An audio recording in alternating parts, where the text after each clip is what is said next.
और बंधुओं, आचार्य सिद्धांत चक्रवर्ती देव द्वारा विरचित द्रव्य संग्रह ग्रंथ का स्वाध्याय आज से प्रारंभ किया जा रहा है। द्रव्य संग्रह का मतलब होता है द्रव्य पूरे संसार में, पूरे विश्व में 6 द्रव्य भरे हुए हैं। उन 6 द्रव्यों में मुख्य रूप से 2 द्रव्य हैं, जीव और अजीव। तो यहाँ पर जीव और अजीव को मुख्य आधार बनाकर मंगलाचरण में आचार्य नेमिचंद सिद्धांत चक्रवर्ती भगवान वृषभदेव को नमस्कार कर रहे हैं और नमस्कार करते हुए संकल्प ले रहे हैं कि मैं जीव और अजीव इन 2 द्रव्यों को कहूंगा। अजीव द्रव्य के 5 भेद होते हैं, पुद्गल, धर्म, अधर्म, आकाश और काल। वो बाद में विश्लेषण करके बताए जाएंगे। तो यहाँ पर आचार्य भगवंत कहते हैं कि जीवम अजीवम दब्बम, जीवम अजीवम दब्बम जिनवर वसहेण जीर्ण नित्यम देविंद विंद वंदम वंदे तम सबदा सिरसा।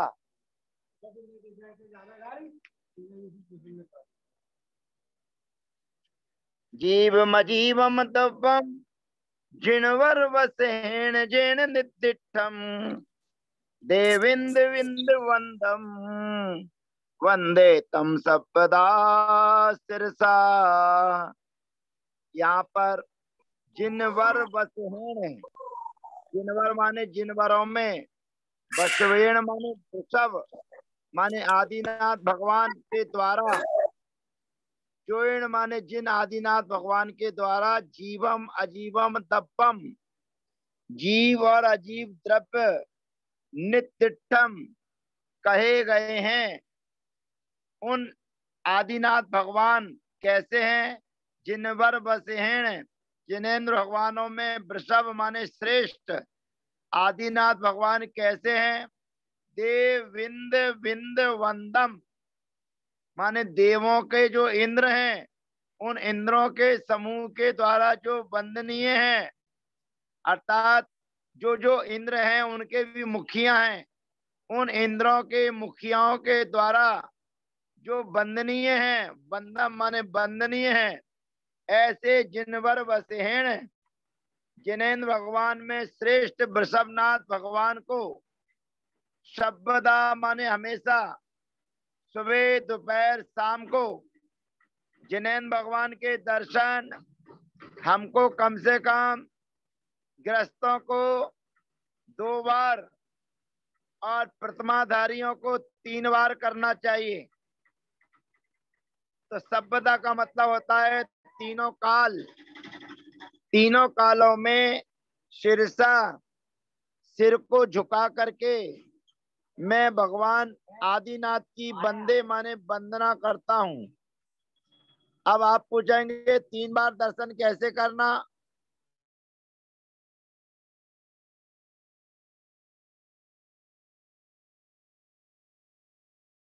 तो 2 बार खुलते हैं मंदिर प्रातः काल की बेला में, भगवान के दर्शन कीजिए, और एक दोपहर की बेला में। यदि आप मंदिर जाके कर सकते हैं तो अच्छी बात है, नहीं तो जहां पर आप विराजमान हैं वहीं पर ही प्रत्यक्ष और परोक्ष रूप में भगवान का दर्शन अवलोकन करके अपनी प्रक्रिया को कर सकते हैं। और शाम को फिर भगवान की वंदना करना चाहिए। ये तीनों काल जो वंदना है वो शब्दा आपका मतलब होता है तीनों काल में मस्तक झुकाकर भगवान को नमस्कार करता हूं। कहते हैं मैं ही नमस्कार नहीं कर रहा हूं, देव विंद विंद वंदम, जो देवों के इंद्र हैं उनका जो समूह है, उन इंद्रों के समूह के द्वारा जो वंदम माने वंदनीय है, मैं उन देव की, आदिनाथ भगवान की हमेशा वंदना करता हूँ, नमन करता हूँ, प्रणाम करता हूँ। अब संसार में 4 प्रकार के देव मान्य हैं। अब 4 प्रकार के जो देव हैं उनमें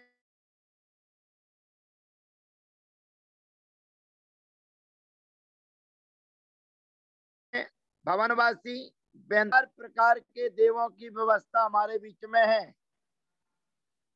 अब भवनवासियों के 10 भेद हमारे यहाँ बताए गए हैं। पैंतरों के 8 भेद बताए गए हैं। वैमानिकों के भेद अनेक बताए गए हैं, पर इंद्र की अपेक्षा से 12 भेद बताए गए हैं। और ज्योतिषियों के अनेक भेद बताए गए हैं, परंतु एक इंद्र और एक प्रति इंद्र को लेकर 2 इंद्र यहाँ पर लिए गए हैं। अर्थात 4 गति के जो इंद्रों के स्वामी हैं, माने चारों प्रकार के देवों के जो इंद्रों के स्वामी हैं वो 98 होते हैं, 98। अभी 98 कैसे होते हैं ये भी बताएंगे। तो जो 4 प्रकार के देव हैं उनके जो समूह हैं वो 98 हैं, 98। अब मनुष्यों में जो मनुष्यों का चक्रवर्ती है, मनुष्यों का राजा है, ऐसे चक्रवर्ती को एक इंद्र के रूप में मान लिया गया है। और त्रियंच गति में सबका राजा शेर कहलाता है, तो सिंह को भी एक इंद्र के रूप में स्थापित कर लिया गया है। अर्थात 3 गतियों के जीव ही भगवान के समूह शरण में आते हैं। नरक गति में रहने वाले नारकी जीव कभी भगवान के समूह शरण में नहीं आते हैं। इसीलिए देविंद विंद वंदम माने 4 प्रकार के जो देव हैं उनके इंद्रों के स्वामी 98 होते हैं। मनुष्यों में चक्रवर्ती उसको एक इंद्र मान लिया गया है, और त्रियंचों में शेर सबका स्वामी है, उसको भी एक इंद्र मान लिया गया है। ऐसे 100 इंद्र जिनकी पूजा अर्चना करते हैं, उन आदिनाथ भगवान को मैं नमस्कार करता हूं। हम शुरू में जब जबलपुर गुरुकुल में आए थे उस समय हमारे पंडित जी गुरुवर साहित्याचार्य पंडित पन्नालाल जी सागर निवासी पूजन अभिषेक करते थे। तो अभिषेक के समय में वो एक छंद पढ़ते थे, भवनालय चालीसा विंतर देवान होंती 32 कप्पा मर 24 चंदो सूरो नरो त्रियो। ये एक श्लोक छोटा सा है जो आप लोगों को याद होना चाहिए। और जो हमारे भाई पुरुष वर्ग अभिषेक करते हैं और अभिषेक करते समय इस श्लोक को बोलकर अंदर में ये भावना भाना चाहिए कि हे भगवान, आपकी अभिषेक पूजन अर्चना ये 100 इंद्र जो सर्वशक्तिमान है, ताकतवर है, ये भी आपके अभिषेक को अच्छे से नहीं कर पाए, आपके गुणों का बखान नहीं कर सके। मैं एक सामान्य पुरुष इनके साथ आपके पूजन अभिषेक में शामिल हुआ हूं, मैं अपने आप को धन्य मानता हूं। ऐसी भावना करते हुए भगवान श्री जी का अभिषेक आपको शुद्ध प्राशुक जल से करना चाहिए। तो ये भवनवासियों के 40 इस श्लोक में बताए गए। भवनालय 40 विंतर देवान 29 कप्पा मर 24 चंदो सूरो नरो त्रियो। अब यहाँ पर जो 40 बताए गए हैं उसको देखो कैसे होते हैं। सबसे पहले कहा भवनालय 40, अर्थात जो भवनवासी देव हैं उनके 40 भेद होते हैं। अब उनके 40 भेद कैसे होते हैं, तो तत्वार सूत्र के 4थे अध्याय को आप लोगों ने पढ़ा है। वहां पर भवनवासियों के 10 भेद बताए गए हैं। और भवनवासियों के 10 भेद बताने के बाद वहां पर यह भी बताया गया है कि द्विंद्रा अर्थात भवनवासी और व्यंतर देवों के दो दो इंद्र होते हैं। भवनवासी और व्यंतर देवों के दो दो इंद्र होते हैं। तो जहाँ भवनवासियों के 10 वेद होते हैं तो उनमें इंद्र हो जाते हैं 20। जहाँ व्यंतर देवों के 8 भेद होते हैं, महाव्यंतर देवों के हो जाते हैं 16 इंद्र। अब 16 इंद्र का मतलब है राजा और प्रति इंद्र का मतलब है उपाध्यक्ष। तो यहाँ पर 10 के 20 इंद्र हो जाते हैं और 20 प्रति इंद्र हो जाते हैं। ऐसे भवनवासियों के 40, व्यंतर देवों के 8 वेद होते हैं। 8 दूनी 16 इंद्र हो जाते हैं और 16 प्रति इंद्र हो जाते हैं। अब वैमानिक देवों में केवल कप्पा मर 24। वैमानिक देवों के 24 वेद होते हैं। अब ये 24 वेद कैसे होते हैं ये हमको समझना है। पहले तो वैमानिक देवों के भेद समझना है कि वैमानिक देवों के भेद होते कितने हैं। वैमानिक देवों के सामान्यतया 2 भेद होते हैं जिनका नाम है कल्पोपपन्न और कल्पातीत। अब कल्पोपपन्न कौन कहलाते हैं और कल्पातीत कौन कहलाते हैं। जब कल्पोपपन्न की चर्चा चलती है तो कहते हैं कल्प माने होता है स्वर्ग। कल्प माने स्वर्ग और 16 स्वर्ग जो होते हैं उनको कल्प कहते हैं। और कल्प में जो उत्पन्न होता है उसको कल्पोपपन्न कहते हैं। 16 स्वर्ग के ऊपर 9 ग्रेवक हैं। 16 स्वर्ग के ऊपर 9 अनुदिश हैं। 16 स्वर्ग के ऊपर 5 अनुत्तर हैं। उन 9 ग्रेवक, 9 अनुदिश और 5 अनुत्तर को कल्पातीत कहते हैं। कल्प से अतीत माने रहित। अब यहाँ पर अतीत माने अभाव मत समझना कि कल्पातीत का मतलब है कि भूतकाल में हुए हों, ऐसा नहीं। कल्प में नहीं रहते हैं वो कल्पातीत कहलाते हैं। अर्थात 16 स्वर्ग से अतिरिक्त जो रहते हैं वैमानिक देव उनको कल्पातीत कहते हैं और उनके 23 वेद होते हैं। 9 ग्रेवक, 9 अनुदिश और 5 अनुत्तर। अब 16 स्वर्गों में जो 9 ग्रेवक, 9 अनुदिश और 5 अनुत्तर विमानवासी हैं वे भगवान के पंच कल्याणकों में नहीं आते हैं। वो तो जहां हैं वहीं रहते हैं। इसलिए जो आने वाले देव हैं वो केवल 16 स्वर्ग तक के देव आते हैं। अब 16 स्वर्ग तक के देव आते हैं तो उनकी क्या व्यवस्था है। 16 स्वर्ग हैं, इंद्र 12 हैं, 12 प्रति इंद्र हैं। अब कैसे व्यवस्था बनाए कि कौन से इंद्र हैं और कौन से इंद्र नहीं। तो जैसे आपके राज्य में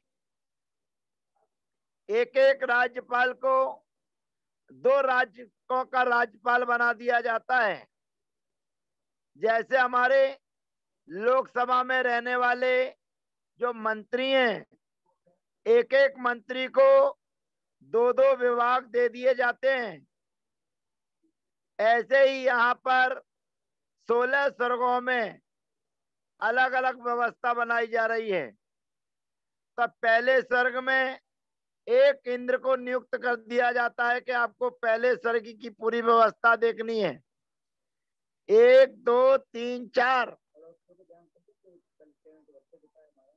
पहले, दूसरे, तीसरे और चौथे स्वर्ग में एक एक इंद्र होता है तो 4 इंद्र होते हैं। और 13वें, 14वें, 15वें और 16वें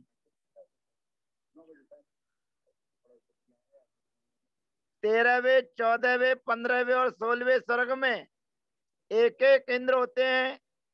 तो प्रारंभ के 4 स्वर्गों में 4 इंद्र, अंत के 4 स्वर्गों में 4 इंद्र, ऐसे 4 और 4 8, और बीच में जो 8 स्वर्ग बचे, 2-2 स्वर्गों में एक एक इंद्र, 2-2 स्वर्गों में एक एक इंद्र, तो 8 स्वर्गों में 4 इंद्र, 4 प्रारंभ के स्वर्गों में 4 इंद्र, और अंत के 4 स्वर्गों में 4 इंद्र, ऐसे 16 स्वर्गों में 12 इंद्रों की व्यवस्था बनती है।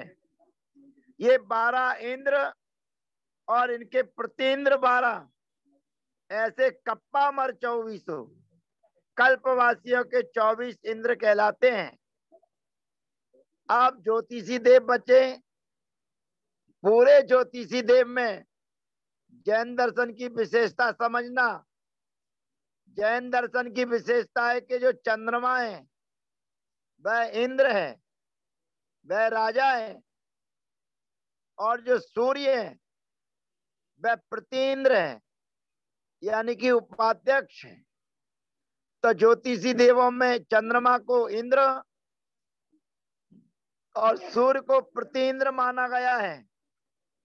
तो ऐसे दोनों मिला करके 40 और 32, 72, 72 और 24, 96, और ज्योतिषी देवों के 2 98, और एक मनुष्य का चक्रवर्ती, और एक त्रियंचों का सिंह, ऐसे 100 इंद्रों का समूह मिल जाता है, उसको कहते हैं देविंद विंद वंदम। तो जो 100 इंद्रों के द्वारा वंदनीय हैं, ऐसे जिन वर बसहेण जिनेन्द्र भगवान में श्रेष्ठ, अर्थात 2400 तीर्थंकरों में जिनका पहला स्थान है, अग्रिम पंक्ति में जो विराजमान है, ऐसे जिन वर बसहेण माने आदिनाथ भगवान को, आदिनाथ भगवान के द्वारा ये जीवम और अजीवम दब्बम, जीव द्रव्य और अजीव द्रव्य नित्यम कहे गए हैं। ऐसे आदिनाथ भगवान को मैं सर्वदा, सर्वदा का मतलब है सुबह शाम दोपहर तीनों संध्याओं में सिरसा, सिर को झुकाकर वंदे माने वंदना करता हूँ, नमस्कार करता हूँ, प्रणाम करता हूँ।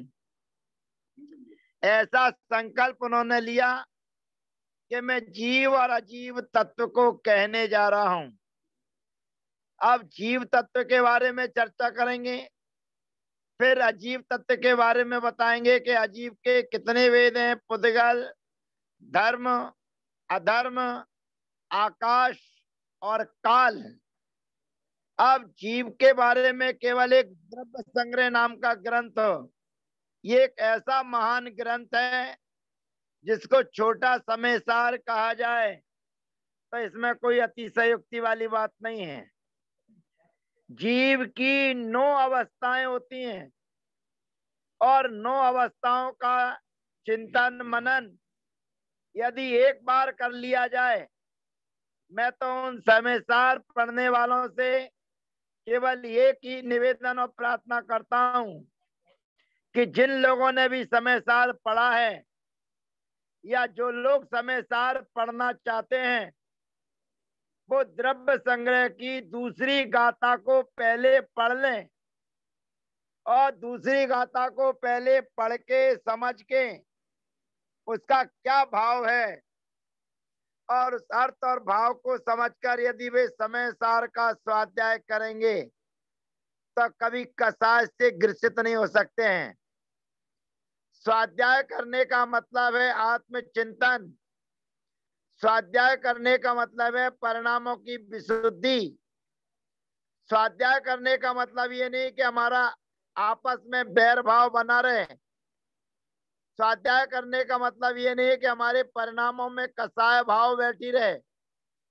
अगर हमारे परिणामों में राग द्वेष की परिणति चल रही है, यदि हमारे भावों में विशुद्धि नहीं, सामने वाले के प्रति राग और द्वेष की परिणति चल रही है, तो आचार्य भगवंत कहते हैं अभी तुम्हारे स्वाध्याय में कमी है। तो जो भी महानुभाव समय सार को पढ़कर समय सार की चर्चा करते हैं, उनको द्रव्य संग्रह की गाथा नंबर 2 सर्वप्रथम पढ़कर अपने हृदय में नए विवक्षा को समझ लेना चाहिए। पूरा जैन दर्शन नए विवक्षा पर आधारित है। बिना नए के ग्रंथ को कहना समझना बड़ा मुश्किल है। तो ऐसे ये जीव की 9 अवस्थाएं आचार्य सिद्धांत चक्रवर्ती नेमिचंद महाराज दूसरी गाथा में बता रहे हैं। इन जीव के 9 अधिकारों की चर्चा हम आज नहीं करेंगे, कल करेंगे। लेकिन सामान्यतः जो जीव द्रव्य की चर्चा है वो जरूर आज करेंगे, क्योंकि जीव के 2 भेद हैं, एक संसारी जीव और एक मुक्त जीव। जो संसार में रहता है वो संसारी जीव है, और संसार छोड़ के जो मोक्ष पहुंच गया है वह मुक्त जीव कहलाता है। या जिसके ज्ञानावरणादेक 8 कर्म लगे हुए हैं वह संसारी है, और जिन्होंने ज्ञानावरणादिक 8 कर्मों को नष्ट कर दिया है वे सिद्ध भगवान मुक्त जीव कहलाते हैं। अब संसार में रहने वाले जीव भी सैनी और असैनी के भेद से 2 प्रकार के हैं। असैनी में भी 1 इंद्री, 2 इंद्री, 3 इंद्री, 4 इंद्री, और असैनी 5 इंद्री जीव कहलाते हैं। और 5 इंद्री में सैनी और असैनी चारों गतियों के जीव कहलाते हैं। भेद प्रभेद हम जितने करते चले जाएंगे, क्योंकि अभी हमने 24 टाना ग्रंथ पढ़ा है, और उस 24 टाना ग्रंथ में यही बताया गया है कि जीवों को हम कहाँ कहाँ किस किस प्रकार से खोज सकते हैं। 14 मार्गणाओं में जीवों को खोज सकते हैं, 20 परूपणाओं में जीवों को खोज सकते हैं, और 24 ठाना में ग्रंथ जीवों को खोज सकते हैं। ऐसे जीवम अजीवम दब्बम जो मुख्यतया जीव द्रव्य हैं और मुख्यतया अजीव द्रव्य हैं, उनको कहने का संकल्प यहाँ पर आचार्य भगवंत सिद्धांत चक्रवर्ती नेमिचंद स्वामी जी कर रहे हैं। और संकल्प लेने के बाद में जो सबसे पहले जीव द्रव्य है, उस जीव द्रव्य की 9 विशेषताएं आचार्य सिद्धांत चक्रवर्ती नेमिचंद महाराज कह रहे हैं। आज केवल उसका उच्चारण हम यहाँ करते हैं, विस्तार उसके बाद में करेंगे। अभी सत्र खत्म हो जाएगा, समाप्त हो जाएगा, और उसके बाद में शंका समाधान आपके बीच में चलेगा। जीवो ओगमो अमुत्ति कत्ता सदे परिमाणो होता संसार तो सिद्धो सो विश्व सोड़े गई। जीवो ओगमो अमुत्ति कत्ता सदेह परिमाणो होता संसार तो सिद्धो सो विश्व सोड़े गई। इस गाथा का अर्थ और इस गाथा का भाव आपके बीच में कल रखा जाएगा। आज पुनः आपसे निवेदन यही है कि इस गाथा नंबर 2 का भाव नए विवक्षा आपको समझकर इस द्रव्य संग्रह ग्रंथ का स्वाध्याय करने के बाद आपको समय सार का या अन्य ग्रंथों का स्वाध्याय आप करेंगे तो कभी आप एकांतवादी नहीं बन सकते हैं। आप वस्तु का कथन ही से नहीं भी से करेंगे। वस्तु ऐसी भी है ऐसा बताएंगे, वस्तु ऐसी ही है ऐसा आप नहीं कहेंगे। और ये सत्र समापन की ओर है। आगे की चर्चा हम आगामी सत्रों में करेंगे। सबके लिए यथायोग अभिवादन, वंदना। और ये द्रव्य संग्रह का स्वाध्याय